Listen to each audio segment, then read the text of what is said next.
പ്രളയകാലത്ത് ലോകസംഹാരത്തിനായി ഉദിക്കുന്ന ഭയങ്കരമായ സമ്മർദ്ദക മേഘങ്ങളെ ഗോകുലം നശിപ്പിക്കാനായി ഇന്ദ്രൻ നിയോഗിച്ചു.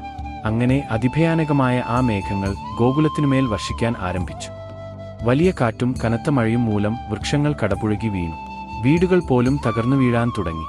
ആ ഭയാനകമായ പ്രളയവർഷത്തിൽ ബ്രഹ്മാണ്ഡവും ദിഗ്ഗജങ്ങളും സപ്തലോകങ്ങളും വരെ ഞെട്ടിവിറച്ചു.